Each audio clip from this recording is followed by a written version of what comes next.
and full course yellow is deployed. Full course yellow is deployed. Yes, hello everybody, and welcome to another edition of Full Course Yellow, our weekly get-together where we sit around and have a chat around the world of motorsport in all its varied and interesting forms. Everything from Supercars back at Symmons Plains to WEC at Spa, IMSA over at Laguna Seca. We had all sorts of wonderful, wonderful things of which we shall no doubt talk about in just a moment. And joining me to talk about said things is, as well as some of the regulars from the crew. It's a quality field tonight. It's a small field, but it's quality, and I think that's something that we're hearing a lot of in motor racing of late. Small but quality field. And there we go. One of them's dropped out already. No, he's back again. We've got Peter Johnson, we've got Mark Jones, and Richard Outram. G'day, guys. How are we? Good evening, Brett. Hello. And guys. Mark G'day, and Peter. everybody. Well, let's start with Supercars. They've been away for a while, and have we missed them? I don't know, but at least they turned on one hell of a final race anyway. Peter, I know no doubt you watched most of the weekend. What was your feelings of the return of Supercars to Symmons Plains? Well, the last race was by far the best race of the whole weekend.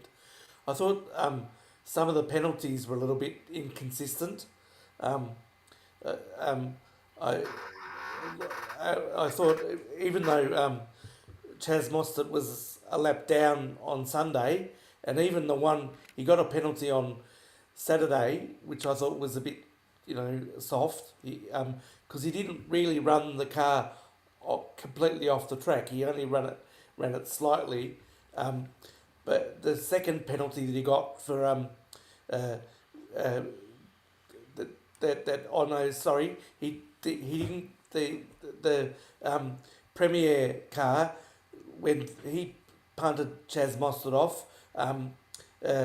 He didn't get a penalty, even though Chaz was a lap down. I don't think a driver should be judge and jury and decide, well, he's a lap down, and he's not getting out of the way, so I'm going to punt him off. And so I thought that was a bit,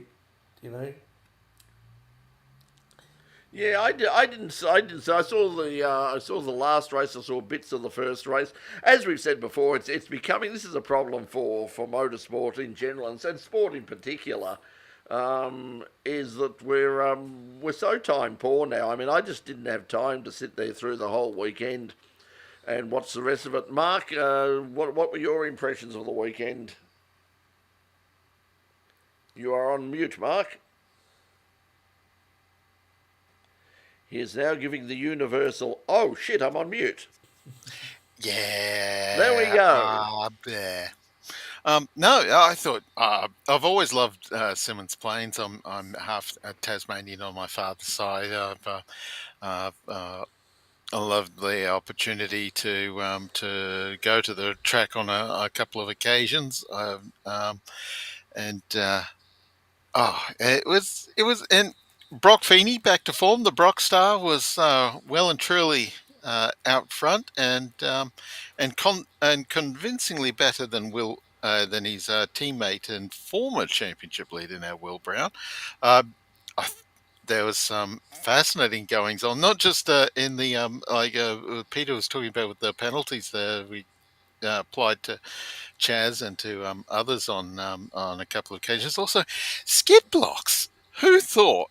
In this day and age, who thought that skid blocks would be a controversy in supercars? But here we have the two Dick Johnson Mustangs were pulled up for having had their skid blocks on the front air dams shaved down. And I suppose you can't really do that accidentally, can you? No, I suppose they could argue that they'd worn down because they had a soft setting or something like that. I'm not sure what they. I don't think they sort of Well, it wasn't that it was worn down, because they had the evidence as presented was that they had been machined, essentially because there were scratches on them, or at least that's what was said at the time. But I suppose if there's been deliberate sort of systematic. I suppose we should need to chuck in a couple of allegedlys here and there and all of this to cover ourselves. But yeah, it was fascinating to see that sort of thing. That you normally associate that sort of thing with open wheelers rather than. Although I suppose ride heights have always been a full-bodied car issue, and it's related to that. So, but Yeah, yeah, you still a wouldn't think little bit. the amount that they did was going to have that much of a. But as Larko said, in terms of it's Everybody's amazing doing it. how. Yeah, well, everybody's doing it. It's just that the DJR got caught. Oh, But yeah. you can. It's not just a matter of ride height. I mean, depending on how and where you sand them, you can certainly change the profile so that to smooth out the air that's coming under them, because they've taken out that sort of under tray that they had with the cars, that front under tray. And I suppose if every little bit is going to count, and I remember like going to Super GT seeing the Japanese Super GT.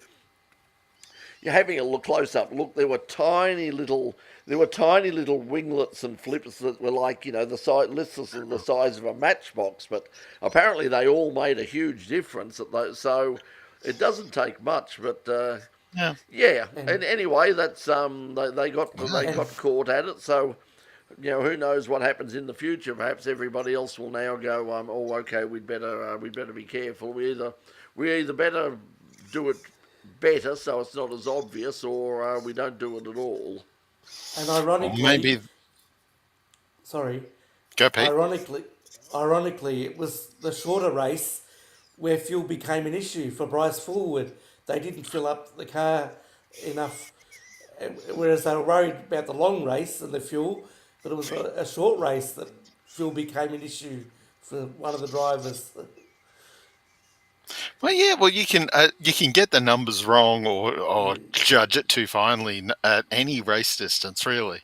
But yeah, nonetheless, it was and it almost ruined the best result for a BJR car all season.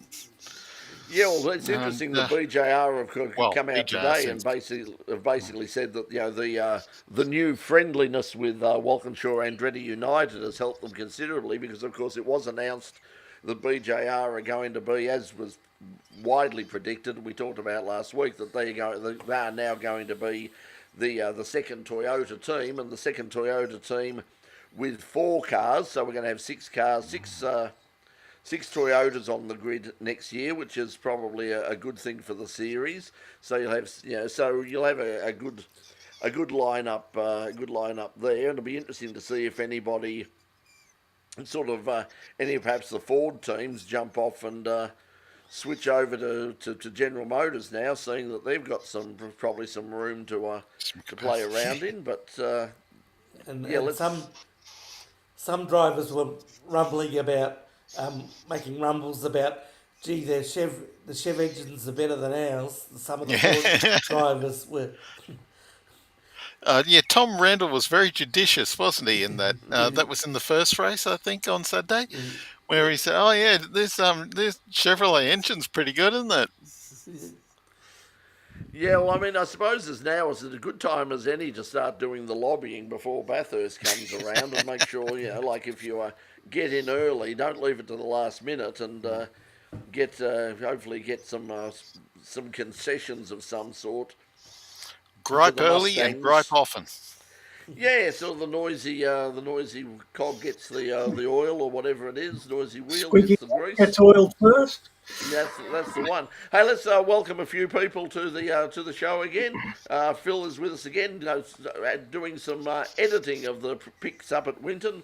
He's heading down to Phillip Island this weekend for the Vic State round. I did forget, yes, it is going to be a round of National Formula Ford, so at least the Formula Ford field should be pretty good there. Although it didn't look brilliant when I had a quick look at the numbers. The numbers overall, but as we were saying before we came on air, you've had essentially 3 state rounds in Victoria or Victorian state rounds in successive week. You had the AASA at the Bend, their VMRC round the week before. Then you had Winton, which was technically a New South Wales round, but it was mostly, if you had a look, it was mostly Victorian competitors.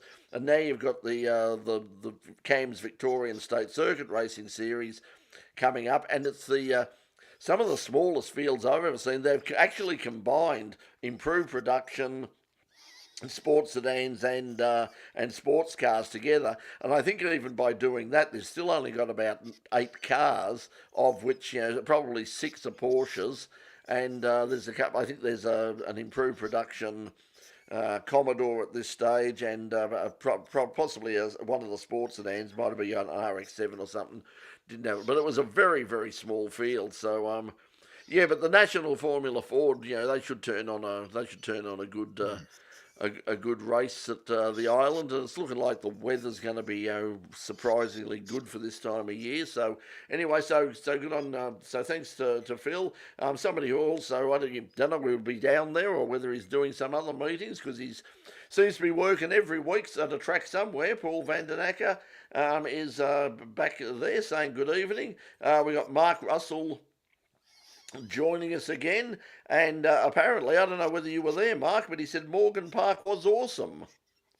Oh well, it almost always is. That was, of course, their big historic meeting for the Queensland's big historic meeting, historic Queensland. Hang on, no, it would have been historic, or like the autumn historics, like the big. Oh, God, I need to look at. I couldn't go. In theory, I was supposed to be at Queensland Raceway to be there for the CAMS, not CAMS, the in the short version of Shannon's Nationals meet, which was just Toyota 86 Scholarship Series and Mazda RX-8s and nobody else. Yeah, that is weird. They're doing that sort of thing. I really don't understand. Yeah, like how they can sort of financially get away. You're seeing this with a few categories now, that it's like one or two categories who just sort of turn up for a whole weekend, and I don't know how they can possibly break even on it, because they wouldn't have anywhere near enough competitors to pay for the hire of the track. No, So not with two categories. I think there was plans for there to be more categories, but they couldn't get everybody signed up. But mind you, Toyota Scholarship Series is very well attended. So there was lots of Toyotas and the Mazda RX-8s, and even though we do seem to have two RX-8 series now, surprise, surprise! Every kiddie wants a prize. yeah, there's still RX-8s seem to be getting some good numbers. They had some great numbers at the Man Panorama round just recently.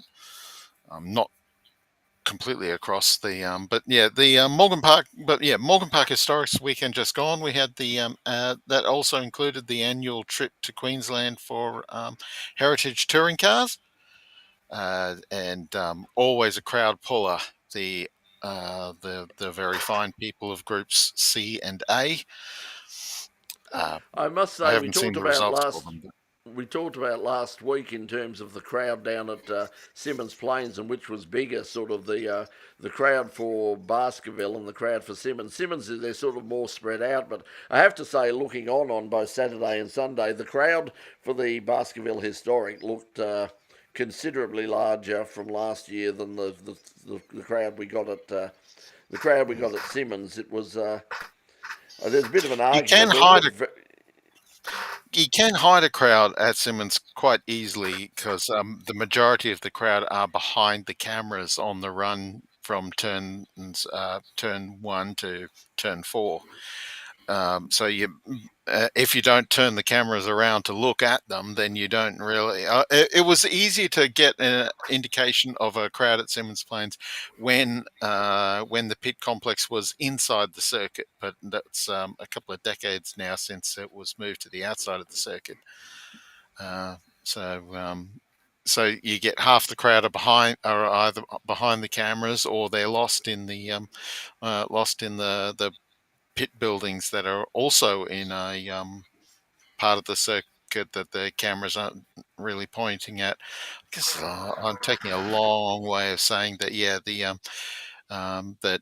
But by the same token, Baskerville is a tight little 1.2 kilometre circuit. It's the smallest of all of Australia's regular circuits, but it's in a perfect little amphitheatre, if you like. You can park the cars up against the on the embankments that sit above the circuit in like 3 or 4 rows, and it looks magnificent. You get It's a a good fabulous little crowd circuit. at Baskerville. You get a crowd that looks like those thumping crowds they used to get at Oran Park years ago. Yeah. Yeah, And it does look and that way. that's I mean, if you have a look at the footage that we shot last year, and you have a look at some of the wider shots throughout as they're heading up the hill, looking out into to the spectator area, that was very full in terms of there was like comfortably full. They could have got certainly could have got more people in if they wanted to, but. It was comfortably full. It was a very, very good crowd on both days, and even Friday was a pretty reasonable turnout as well. So yes, they certainly got a good crowd there. Paul saying that he didn't see any of the weekend supercar racing because he was up at Winton for the New South Wales round. But getting ready for the Pro Motocross round at Traralgon the following week. That's out your way, Richard, almost. Yeah, it's just down the road from me. You want to go and watch it? I was thinking of that. Might be good to watch a bit of catch up with a bit of motocross without having to wave cameras around or doing anything like that. So we might have a look and see what the weather is whether there. Mark was saying that the Heritage Tours were a highlight. They're always really They popular. always are, I mean, yeah. they so, and I know that when they did go down, when the Heritage Touring cars went down to Baskerville a couple of years ago, and I think they're going back there this year as well. It was certainly one of their biggest crowds. Bad day. Oh, sorry. I was going to say, bad day for the touring car masters down at oh my Symmons goodness. Plains. Yeah, that was. I don't think Andrew Fisher's car is coming back in the same shell it was in. Well, I don't know. I mean, 3 days and it'll be revived, so not a problem. But Yeah. Well, with a halo over its head, a or, halo over its or head. wings. Well, that's more of an open wheeler thing, surely. Yes. But it's interesting. Oh, hang on. That kind of halo. John Bower was commenting. I mean, John was racing up at Winton in the RX8 Cup, which is a series he's raced on in a few times. He really loves that series, and they are a great bunch of people. We've done stuff with them in the past on In Pit Lane, and Rick and his team very friendly, very supportive group. And John was sort of saying, really that was. The whole thing was unnecessary. I mean, you're not racing for sheep stations, and in the early stages of a race down at Symmons Plains, do you really want to sort of die on the wall to get that one spot extra in the early stages of the race? So. Yeah, I think there's, as he pointed out, apparently there's no driving standards officer for the touring car masters, so that's something that they really do, desperately need. If they don't have it at the moment, someone perhaps like John, someone that, who can get there and that everybody sort of respects, that can lay the law down and say, guys, cut this out. These are valuable cars. You're not running for sheep stations, and you don't have millions, or most of you don't have millions of dollars in your pocket to repair and rebuild these bloody things. So so take it a bit easy, will you? So Yeah, but they got a lot more money than you and I can tell you. yeah. Eddie Albanese used to run one, and I can tell you. Oh, that's right. Could, You had the have a very nice home on the money he spent each year. Yeah, the Melbourne's cheapest XA Falcon. Yes. Well, yeah. Eddie raced for quite a while. I do remember when he bought it. The guy, he went round to the guy's place and he assured him that it was only going to be driven very occasionally and probably only on Sundays by myself. He was not happy when it got gutted to be a touring car master's car. Yeah, not happy That was at all. true.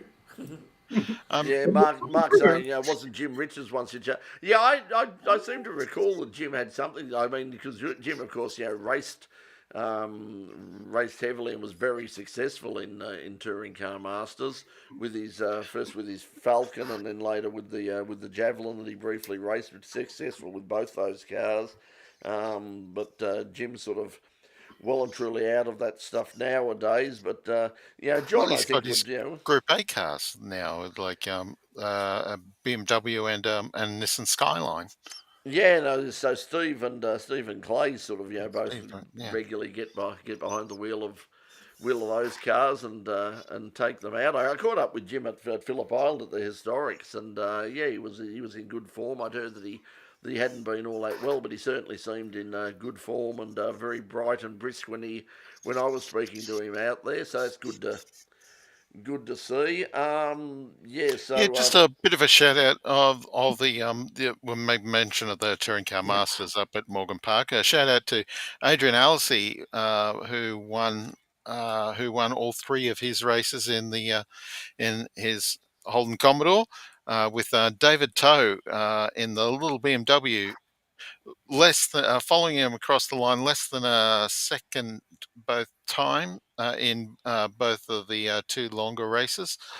They actually did split races on Saturday under and over 2 litres, instead of the perhaps you might think a Group C race and a Group A race. No, they did under and over 2 litre races. And here's a name from the past. Darrell Leslight got up for the win in the under 2 litre race in an Isuzu Gemini, ahead of Peter Woods in the Celica, and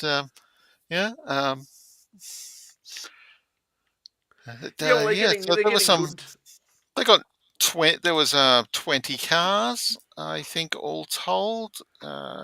Getting fairly good. Yeah, 20 cars in Heritage Touring Cars. Yeah, so considering it's a national series, you can't really build up your entries in state by state, and on the back of a state championship or anything. So to have 20 cars on a touring series is it's as good as you could hope for, and particularly with cars as expensive to run as like Group A cars, the Group C and Group A cars, and Mark, indeed. The power of prayer clearly doesn't work. Thank you, Mark. Yeah, and not just the Tirana, the Falcon he had before that as well, and of course he raced a Ute before that as well. I wonder what the deal is with that sponsorship. I mean, like how does how does Jesus actually pay for his sponsorship? That's what I'd like to know. The Catholic Church isn't broke, so Jesus is probably doing pretty well. Maybe this is what we were going to expect now with an American Pope, that we will see more commercial activity from the Catholic Church. Could it be more commercialised? I wonder. You want forgiveness? The Pope can give you forgiveness. 2-for-1 offer. Come and see us. Grand sale. Two new popes. One called Trump and the other one's called the Pope. Now. Well, there's already confrontation setting up between the two of them, but there's not really scope for within our scope of discussions, really. No. Everything is in scope for our discussions. Hey, listen, but let's get back to motor racing. We had the any last words about supercars, and before we move on to something else. I've had fun. So no, it's great. I'll just Great quickly to because see Doc. Tom Randall up at the front end, both both at both on the Supercar telecast and on the piano show telecast as well. Yeah, exactly. Yes, well, The entertainer. he's quite adept at the old piano Tinkling at the ivories. tinkling the Yeah. ivories. So He didn't have enough of a sob story to get through. Competition was pretty thick in that regard, actually. Although we did say Harry Connick Jr. did say, "Look, if this guy can be a professional race car driver and a concert pianist as well, I'm giving up. That's too well, much talent." he's certainly not the first. Remember, Elio Well, Angelis oh yeah, was he quite was, the was amazing. yeah, he was quite the classical pianist. So certainly not the first. There's quite a few musicians among the ranks of various racing drivers around the world. I do seem to recall Damon Hill jamming with Bon Jovi at Adelaide 1995. Yeah, we also, of course, the late Eddie Irvine was not the last. Sorry, Eddie Jordan. Eddie Jordan was a drummer. We had, I think, Bobby Rahal was a guitarist, was in a band. But there was a few of them out there showing their multiple talents. Seeing Doc is not with us at the moment, I'll just quickly shout out the French Grand Prix at Le Mans on the weekend, the MotoGP, and congratulations to Johan Zarco, who won the race. Very emotional win. They got a bit of rain. Thought that would bring Jack Miller into it during the morning warm up when it started raining. Jack started to go very, very quickly indeed, and it was like, oh, if they get these conditions in the race. That'll be great for Jack, but not sure what happened. He just sort of it didn't say that he crashed anywhere, but he just sort of went backwards and backwards and backwards, and eventually was classed as a non-finisher. So I didn't catch up with what happened because I was just sort of watching it in amongst all the other motorsport that was on at the time. But well done to Monsieur Zarco. It was very, very emotional. He did his backflip from the concrete barrier on the main straight to a chorus of huge applause from the locals. So and I the assume other his thing, first win. I'm not sure about that. Yeah, Yeah. Doc would certainly know. I'm not sure. Yeah, Not sure but about that, but might. certainly we've not seen Honda at the top of MotoGP timesheet No. in quite a while. So totally refreshing. And also news coming out that Jorge Martin is looking to get out of his Aprilia contract at the end of the year. Apparently, he has a performance clause in the contract which says that if he doesn't, if they can't provide him with what he describes as a competitive bike, that he has an out clause, and he's basically saying that that at the moment he pretty much intends to follow that through. So Aprilia have got all sorts of problems as a company, apart from anything else. So Plus, the dramas that KTM have been involved in as well. It's unless your company name rhymes with Blue Catty, it's kind of difficult for European motorcycle manufacturers at the moment. yeah, well, it's certainly Ducati are just doing brilliantly at the moment. But it was good to see another rider and another manufacturer coming across and winning. Also, congratulations once again to Joel Kelso in Moto 3, finished second again. Woo. So he's really starting to find his feet now. It was a bit of a slow process, and we were sort of looking there. It's like, he'd come in every now and again. He'd put in a really good performance, but he wasn't consistent. Well, now he seems to have found that consistency, and hopefully that'll lead to a few race wins and progression through the ranks up to the main game at some stage. So well done to Joel. Now also on the weekend we had at Spa the latest round of the World Endurance Championship. A really good race again. Oh, yes. Ferrari, but There was now the start of who was they starts with A. Is it Alan Pineapple. apple pine? Yeah, apple pine apple. It's the apple Apple car. Pine. That's it, Apple Pie. Yeah, yeah. So The so the French apple apple pie pies. car. So they eventually finished third, but they were constantly in the top three. They were challenging all the Yeah. way with Mick Schumacher behind the wheel as one of the drivers, and it was a great race. Ferrari once again dominating, but Well, you I say think before. dominating. I mean, they filled the top of the. They finished first and second, but it was an enthralling race throughout. It just so happened that when 6 hours rolled up on the timesheets, that we had two Ferraris at the front. But Alpine, of course, was right there. Toyota and Cadillac were up at the pointy end, and so was BMW. Yeah, And BMW Peugeot certainly as well. improved. Peugeot had a pretty good weekend. Of course, all heading, of course, to the big one in next month at Le Circuit de la Sarthe, the Le Mans 24 hour. 21 hypercars announced today. The official entry My has goodness. come. Only That's four. three. Oh, Sorry. go on, Brett. Yeah, only four Australians that I can see on the list. We've got Matt Campbell, we've got Stephen Brenton Grove, and we've got and I've forgotten his name. Yasser again. Shaheen, I assume. Oh, sorry, Yasser. So it's five. Yasser Shaheen and one other driver whose name In eludes me. LMP2. I think in GT3. There I did have it. Martin Berry. Martin Berry. Yes, Martin Berry. Because we've got three Aussies. Half of the Iron Links team are Australian Or now. Australian, yeah. So you've got Stephen and Brenton in one of the Iron Links cars. You've got Martin in the other one, and then you've got Matt Campbell, of course, who won on the weekend at Laguna Seca at the WeatherTech Raceway.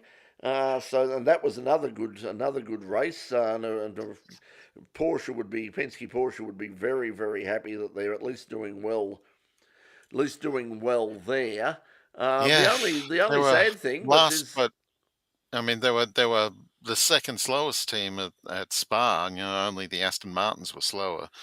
So yeah, the Aston Martins have been a bit of a they sound fantastic, they look great, but they don't quite have the pace. Although there's a few people sort of saying, yeah, just wait until they get to Le Mans, you might be surprised. Which we've seen in the past. So, and some people are saying that about Toyota as well. And Peugeot as well. Yeah, and Peugeot. So you don't know, because that's the one that they all want to win. Unfortunately, looking through the entry list, the defending LMP2 Pro-Am champion, one of the drivers, James Allen, hasn't been able to get a drive this year. I mean, he's coming off a couple of Le Mans wins, a couple of Daytona wins in class. He's coming off a second, a class win and second place at the most recent round of the European Le Mans Championship. So he's certainly a top. We know he's certainly a top driver. He's put in some fantastic drives, but just can't seem to find. Obviously, doesn't have the raw money. He's got the raw talent, but not the raw money to perhaps make this happen. So so disappointing that he hasn't got a run, but I'm sure he'll get something in one of the 24 hours, because we've got 3 24-hour races in a row, back to back, back to back. Le Mans, Nürburgring, and Spa.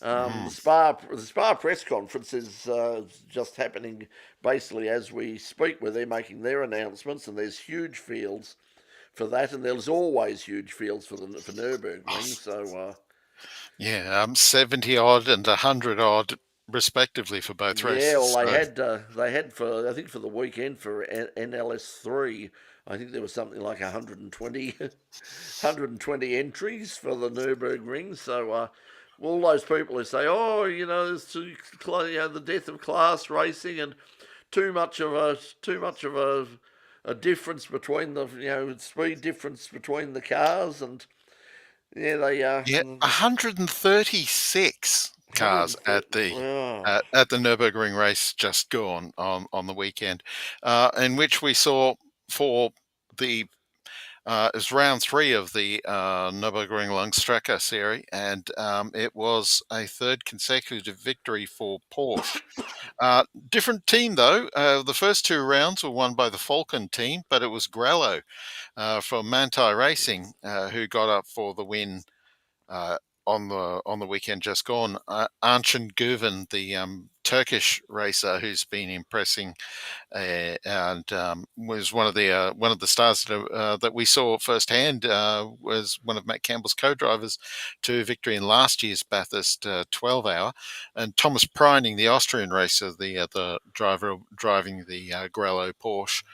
And second across the line was the Get Speed Mercedes with Mauro Engel as a name that's familiar to Australian ears, and Lucas Stolz, who's been an occasional co-driver of of um of the guy who lives in Bathurst. Kenny Habel. Kenny Kenny Habel, Habel. yeah. And Fabian Schiller, the other driver in the Mercedes, and third was one of the Falcon Porsches of Sven Muller and Morris Schuring, who's Morris Schuring's been one of Yasser Shahin's co-drivers in GT3 racing, although not since Yasser's shifted from Porsche to BMW. Yeah, well, we got so much. As I said, we were just watching on the weekend. It was like you couldn't keep up with.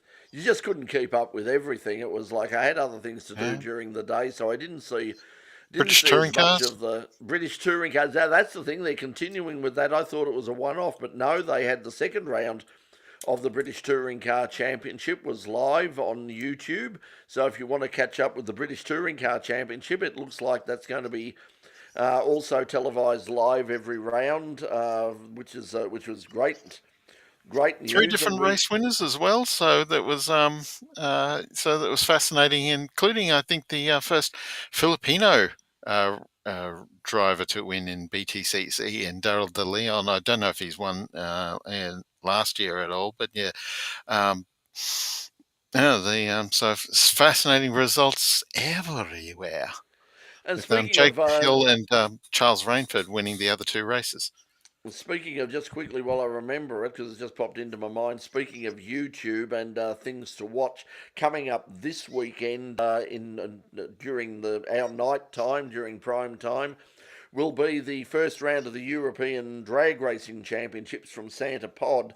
And before you go, oh yeah, that's how exciting would that be? Trust me, they're going to have. They've got a large number of top fuel cars, top fuel funny cars, pro stock, top door slammer. They've got really good fields, and you'll see some very quick times and some very spectacular cars there on the weekend. So that'll be on the Santa Pod YouTube channel. We'll probably put a link up on the In Pit Lane website as well.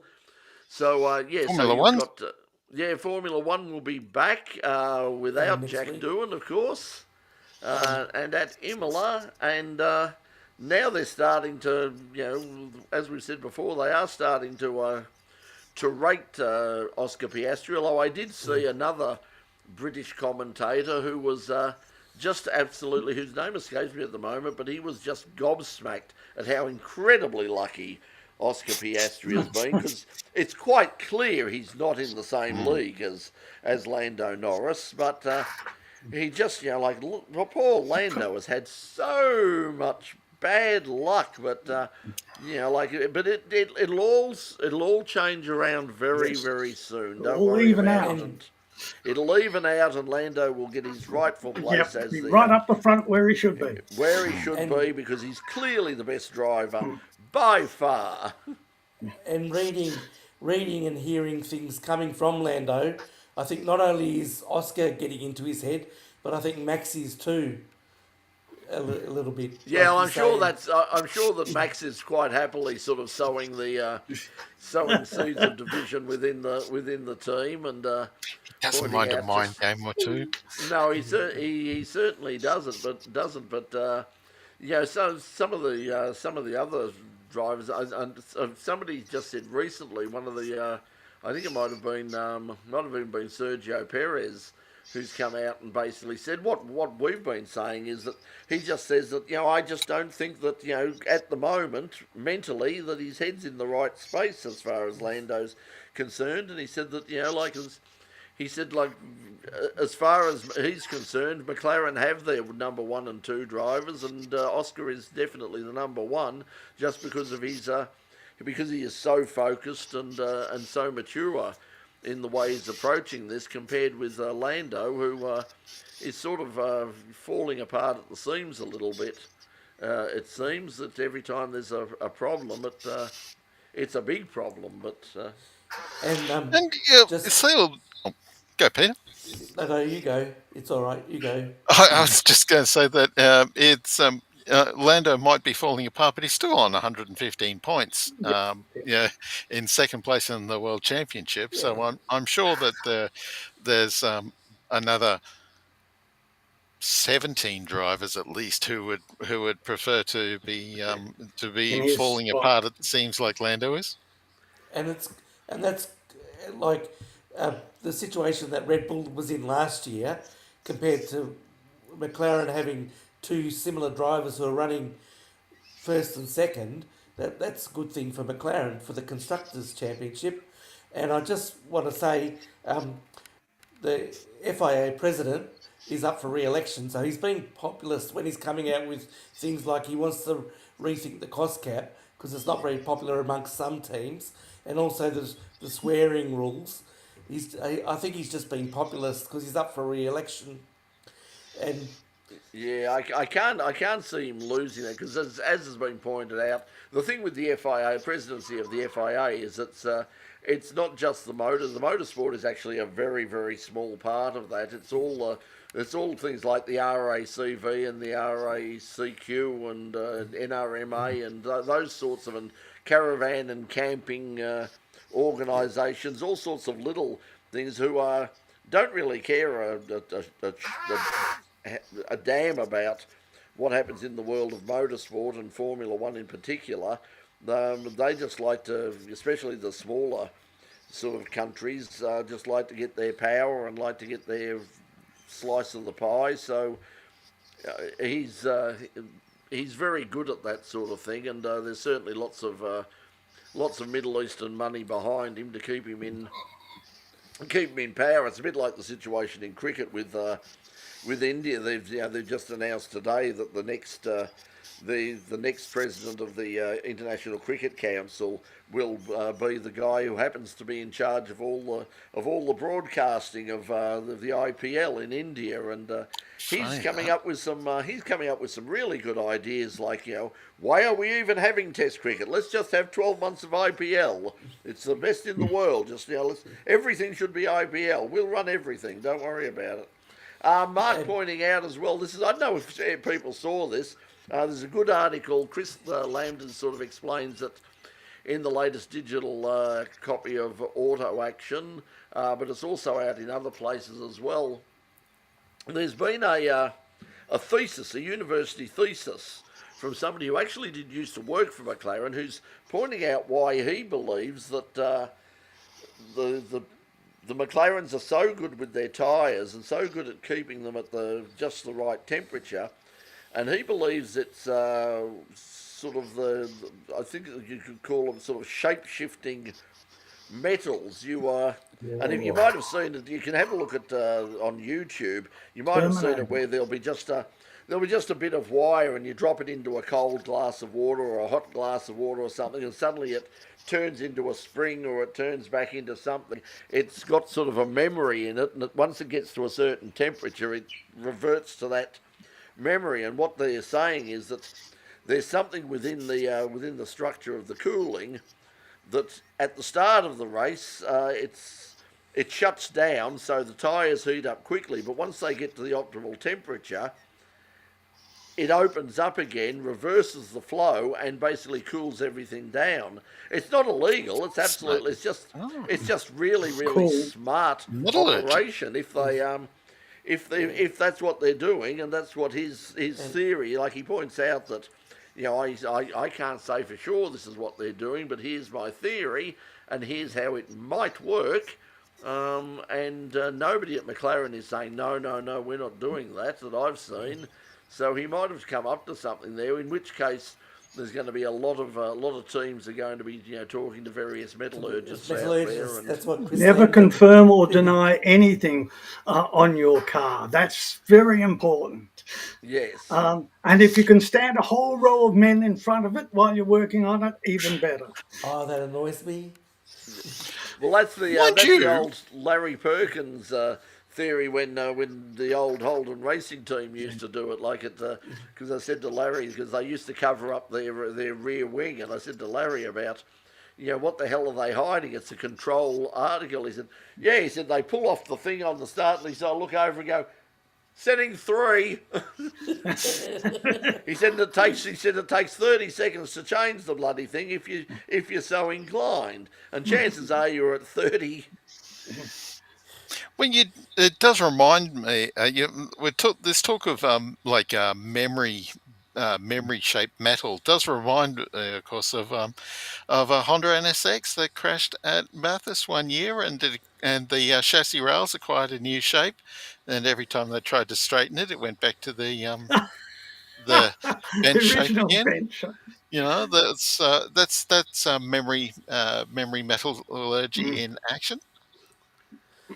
Yeah, well, you can think that'd be fantastic. I mean, if you had the panels of your car, someone runs into the side of your car, and now half an hour later just pops back into shape again. Just throw some cold water over it or something, or spray it with some hot water, and suddenly bang out it comes again. What you don't realise is that's what every customer who comes into a panel beating shop thinks. That's what happens. That's what happens. Oh, can I pick it up? Will that buff out? The front of the car's resting on the ground. No, that won't really happen tomorrow. And so, but question: do you reckon Max would be further up the grid if he was driving a McLaren? I think he might be. Well, he scored 3 pole positions. I don't think he could get much further up the grid. He could win more. Well, that's not the grid, but no. Yes. But yeah. Well, I don't know. I mean, it might be one of those situations where that car is. Everybody else is having, or claims to be having problems with it. I mean, certainly, Daniel and Liam, and now Yuki. Don't forget Checo. Checo, they all had problems. Scratch them off with one it, at a time. And Max is driving it brilliantly. You never know, if he got into a car that actually handled really well, he might not like it. Exactly my point. So well, yeah, that reminds me. You remember when Mick Doohan used to race the old, was the Big Bang motor, and part of why he like that was because that he could ride the bike with that sort of staccato power delivery, and lesser riders had trouble with the idea. But it was all this little mental mind game amongst that Mick had over all the other Honda races, and like, look, I can ride this and I can win races with this. Why can't you guys? So one thing, just while we're on Formula One, box, g'day box, pointing out the big spend to make major improvements out at Albert Park, which is interesting, but also about could they spend that money down at Avalon for the proposed facility. Now the minister, the current minister, is saying that Avalon is not dead. He's saying it's still very much on the under review, but I think it will stay under review at least until the next election next year, because I don't think, unless they think that it's going to be a huge vote winner for them, particularly down in that area, and it might be, because we've seen down at the Geelong Revival down there that it seems to be the local councillors down there are very keen to get this thing up, and everyone you talk to down there are very keen to get it up and running, if that's at all possible. So whether that happens or not, you would doubt it. At the moment, it would see that if there is a change of government, you would have to say that would probably at this stage be the end of it, because certainly there's no commitment from the opposition regarding anything at all. In fact, the last thing that I heard from their minister for the shadow minister for sport there is that it's pretty much dead in the water. That they certainly can't see any justification in spending that sort of money to build that sort of facility And down there. and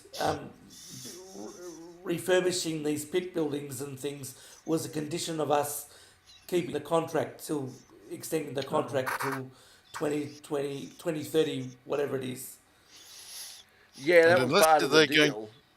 and unless they're going to build something like Bathurst over at Avalon, you're not going to create a circuit that's anywhere near as pretty and as spectacular as the Albert Park circuit looks on TV, and Well, that's they're never ever going to run the Grand Prix down there. I mean, anybody who no. talks about that, number one, you'd never get the crowds wouldn't go down there anywhere near the numbers. It's not going to have that optics of that shot across the bay and over the going over the beach and across and seeing the big city in the background and all of the there's no way you're going to get that sort of event down there. You're also probably not, you might be lucky to get some supercars down there. That might be the big go. And of course, if they do the right thing and build a proper drag strip down there, they'll get big crowds for that.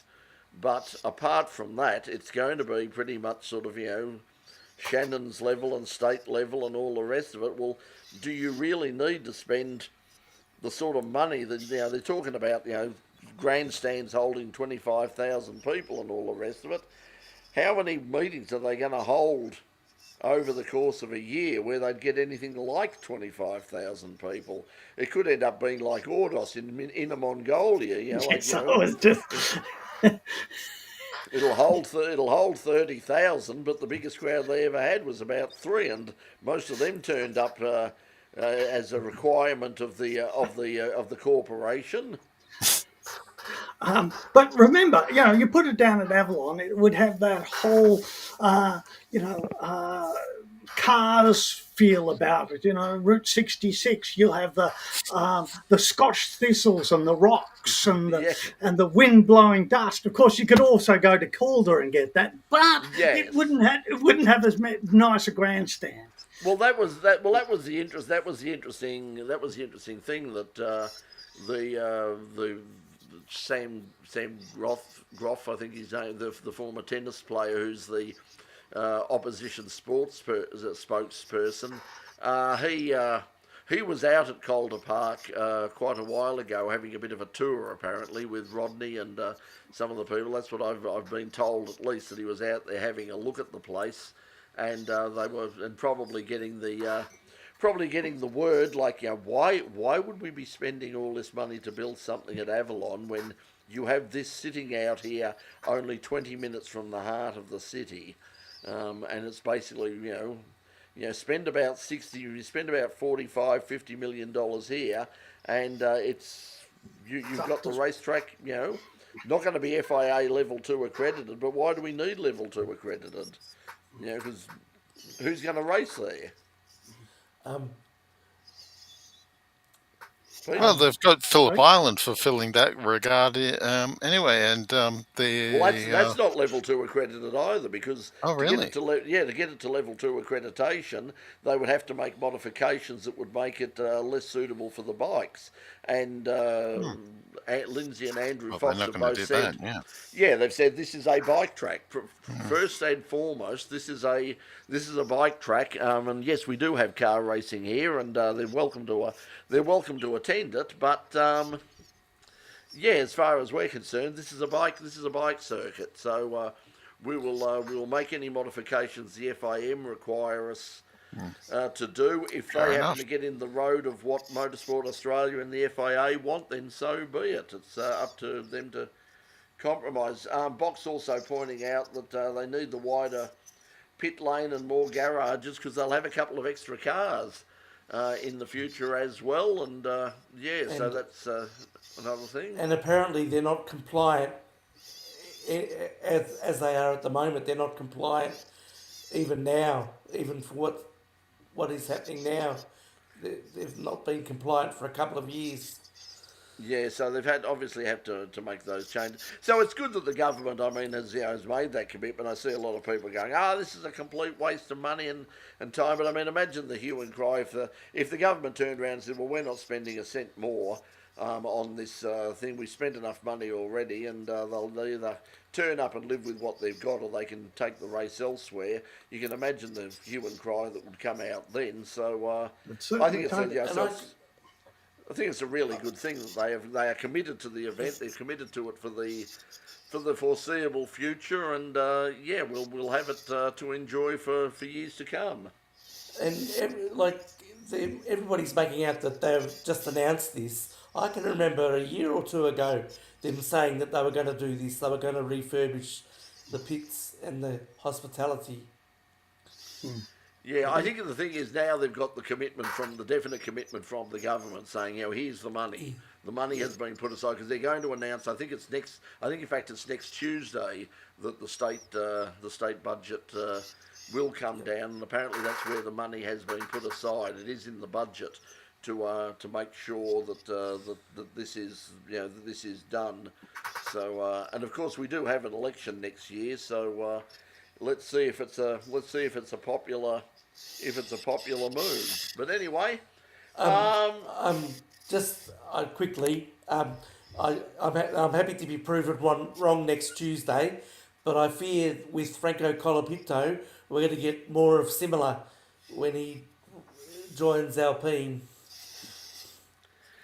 Yeah, it'll be. I think everybody will be watching very carefully in terms of what his performance is and whether he. I mean, he was certainly he did well for a few of his appearances, but the point is, I mean, there's so much. Someone said that it was something like $20 million that his sponsors are bringing to the team. Someone said that the deal with Williams apparently to get him is about $3 million a year to get him, but he's bringing $20 million with him, and the reason they've moved him earlier is because that was there was another few $1 million added to that as well. That basically once we get to Europe, we would like our boy in the car. Thank you very much.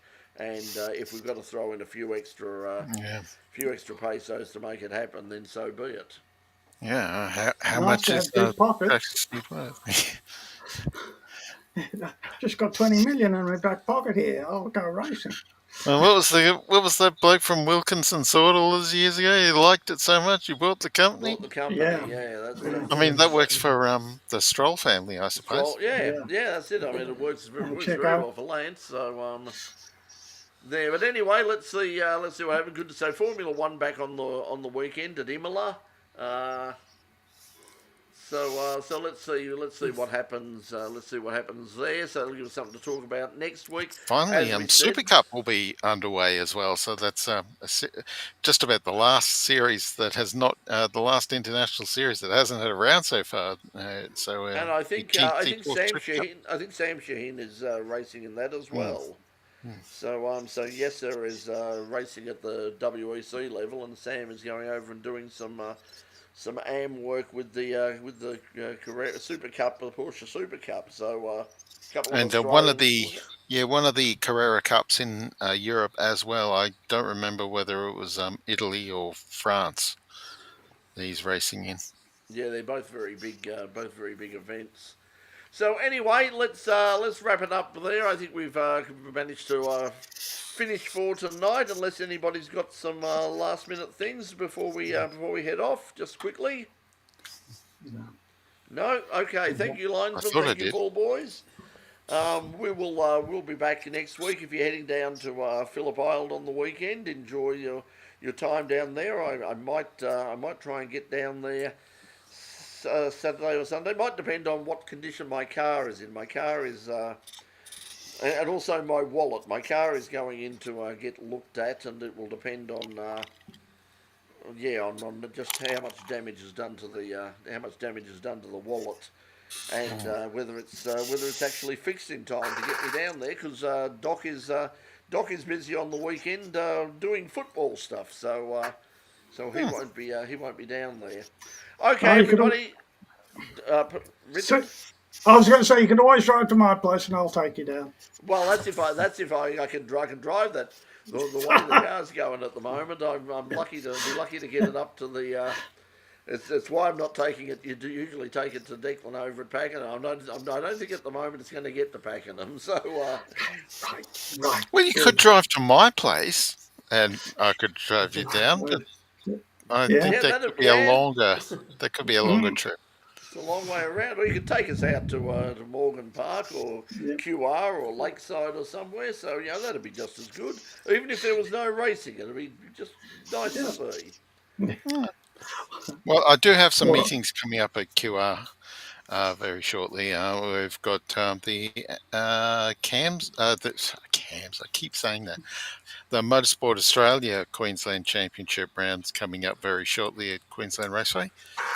Might even be this weekend, and it's fallen out of my head.